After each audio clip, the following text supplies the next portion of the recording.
is Jonathan Shoko, the leader of this group. And this is my member, Vincent James Pestaño, Christian Ramirez, John Clarence Poserio, Lee Salinas, Vince Chloe Shoko, Mark Anthony Soroten, and JV Sumang. First of all, we would like to discuss the countermeasures when ship's watertight integrity is damaged. First is pump out bilge.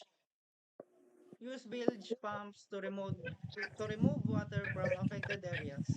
The bilge system should be designed to handle significant waters ingress. To remove water that has entered the ship's compartments, reducing the risk of flooding and maintaining stability.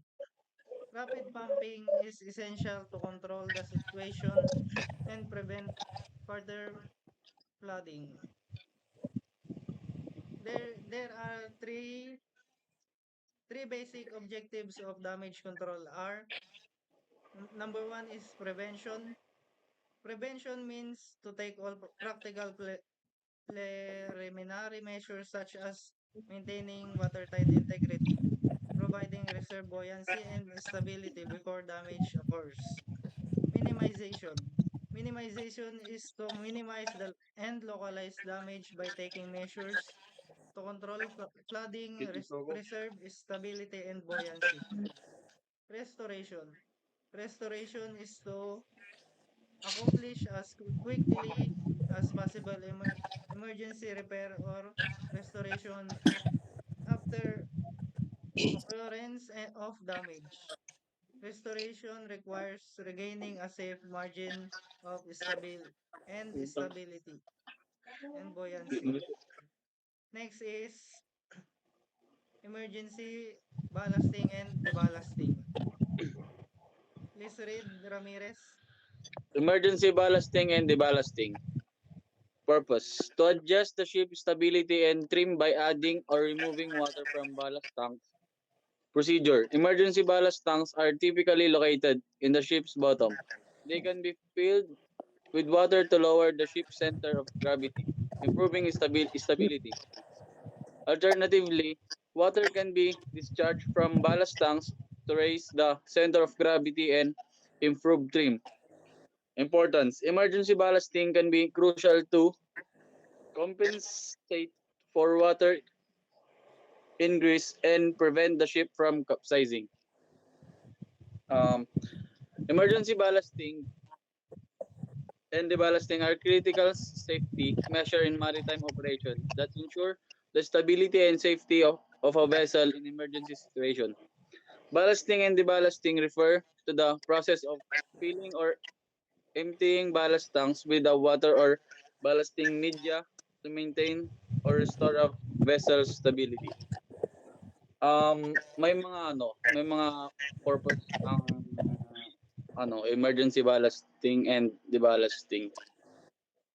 Like flooding, listing or capsizing, fire or explosions.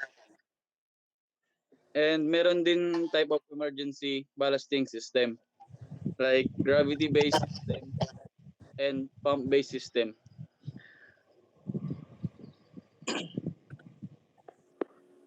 Tapos meron Next, din siyang mga procedure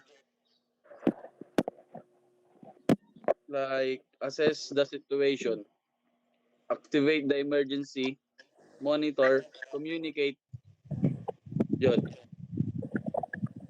Tapos may mga importance din sa emergency ballasting like save lives, prevent environmental damage, and reduce damage to the vessel. Thank you. next Next, is watertight bulkheads.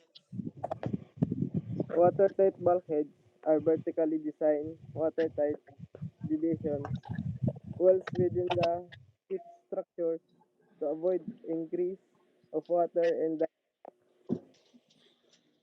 compartment if the adjacent compartment is flooded due to damage in ship's hull. Soroten, explain. Vertically designed watertight division walls within the ship structure to avoid ingress of water in the compartment is flooded due to the damage in ship hull. Kumbaga ang bulkhead na watertight ay dinisenyo bilang mga dibisyon o pader na watertight sa loob ng barko para maiwasan ang pagpasok ng tubig sa loob ng isang compartment. Ano nga ba ang importance ng watertight bulkhead? Pag-iwas sa pagbaha. Kumbaga, pinapanatili niya ang tubig sa isang compartment para maiwasan ng pagkalat ng tubig sa ibang bahagi ng barko. Sa pamamagitan niyan, may iwasan ng pagkasira ng ibang bahagi o pagkabaha ng ibang bahagi ng barko. In a short term, ang watertight bulkhead ay mahalaga upang mapanatili ang kaligtasan sa barko.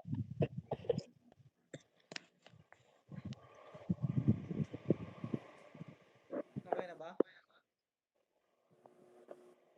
Yes. Tapos na? Okay, next. Ship stabilizers if available. Ship stabilizer. Use of stabilizer if available.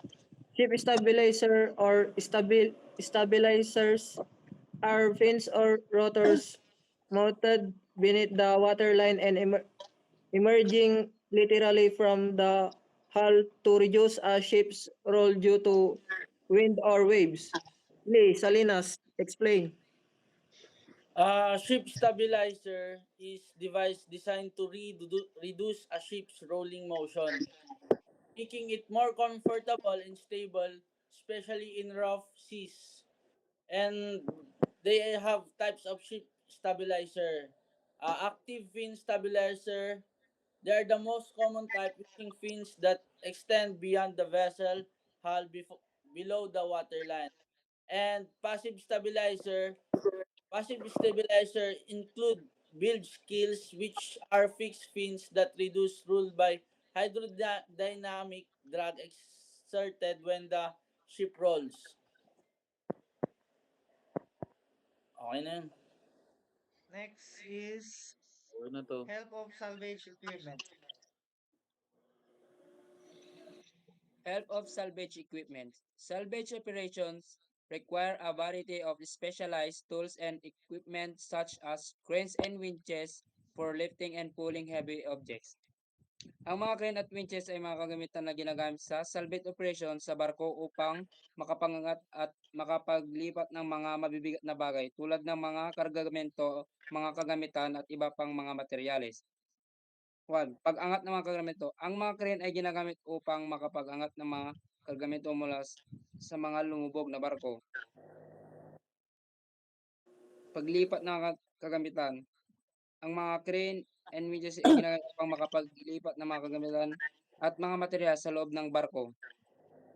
3. Pag-refloat ng mga lumubog na barko. Ang mga crane and winches ay ginagamit upang makapag-refloat ng mga lumubog na barko o mga istruktura sa pamagitan ng paggamit ng mga airbags o buoyancy aid. 4. Pag-alis ng mga pinsala. Ang mga crane and winches ay ginagamit upang makapag-alis ng mga pinsala sa mga lumubog na barko o mga istruktura. Pumps. Pumps to remove water from sinking vessel.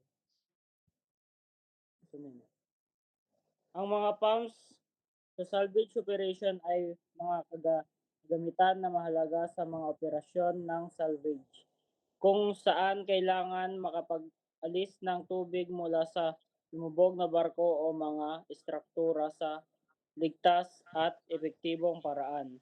Mga gamit ng pumps sa salvage operation. Number 1, pag-alis ng tubig. Ang mga pumps sa salvage operation ay ginagamit upang alisin ang tubig mula sa mga lumubog na barko o mga istruktura. Pangalawa, pag-refloat ng barko. Ang mga pump sa salvage operation ay ginagamit upang makapag-refloat ng mga lumubog na barko o mga istruktura. Pangatlo, paglilinis ng tubig. Ang mga pump sa salvage operation ay ginagamit upang makapaglinis ng tubig mula sa mga lumubog na barko o mga istruktura.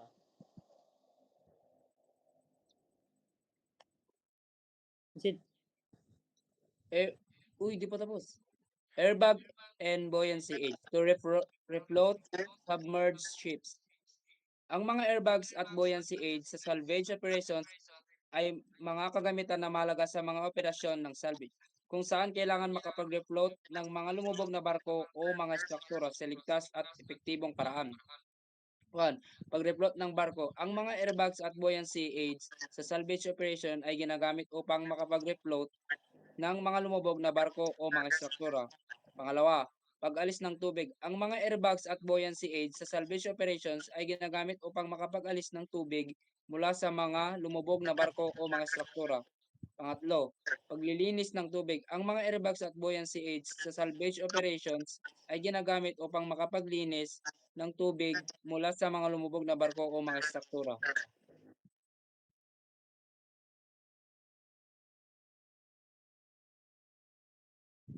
And that's all, guys. Thank you for joining us. Selfie. Yun lang po. Okay, sige.